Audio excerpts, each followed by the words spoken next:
The 7th of April marks World Health Day. This year marks the 70th anniversary since the World Health Organization founded the day.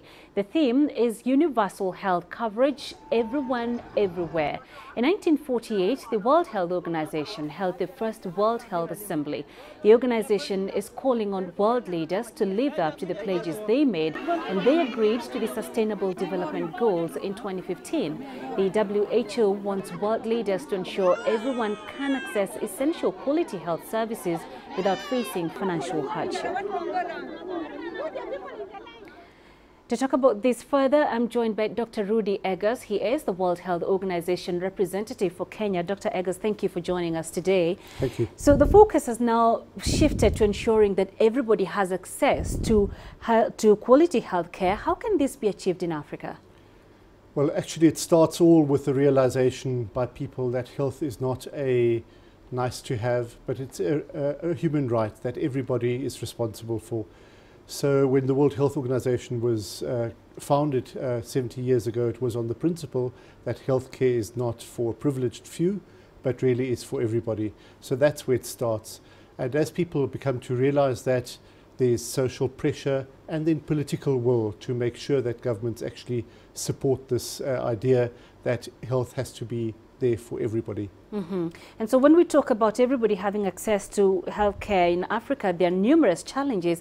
So what needs to be done in order for these challenges to be done away with to ensure that people can access essential health services?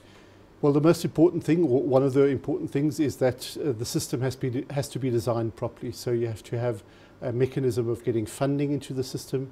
You must make sure that the design is such that there's equity, so both the poor and the rich actually get services.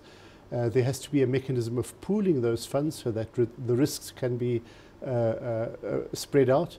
And very importantly, frequently if you think about healthcare, you think about diagnostics and treatment only. But really there are preventative measures, there are promotive measures of health that too have to be funded. So in the design of the system, you have to be careful that actually that is part of that design.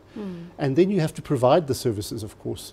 So it's not good only to have the provision for the insurance or the universal health coverage. You actually have to have the health workers, the facilities, the medicines, etc. in place. So as countries go towards universal health coverage, they have to build these facilities and the health workers to deliver those services. But listening to you, you're talking about funding. So of course finances, that's a huge problem, but what kind of financing models need to be explored to make this a reality?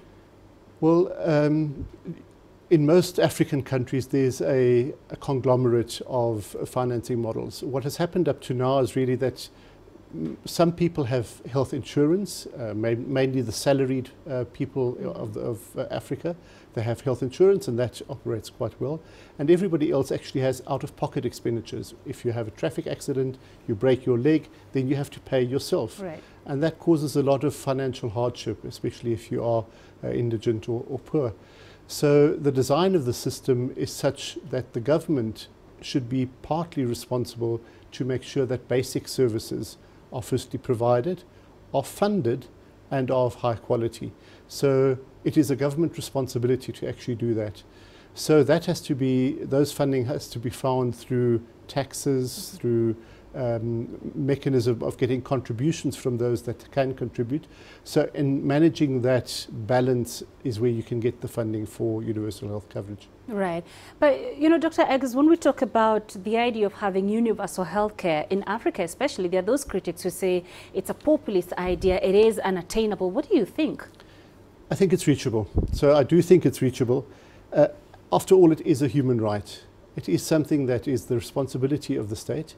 I think the one thing we should realize is it is not reachable overnight. So it is something that we have to incrementally build. So we have to start at a lower level, but set our targets, set our goals such that we actually move in that direction. Here in Kenya, the political will is very strong. So we've got a government that is striving towards universal health coverage within 5 years, and that gives everybody a direction to actually move in the right direction. One part of that is the system must be built so that it's flexible. It has to be informed by data, And as you actually notice things working or not working, you can redirect and build the system in the right direction. So ultimately it is reachable, but it does have to take a couple of steps. It requires hard work indeed. Thank you very much for your insights. Dr. Rudy Eggers with us here in studio.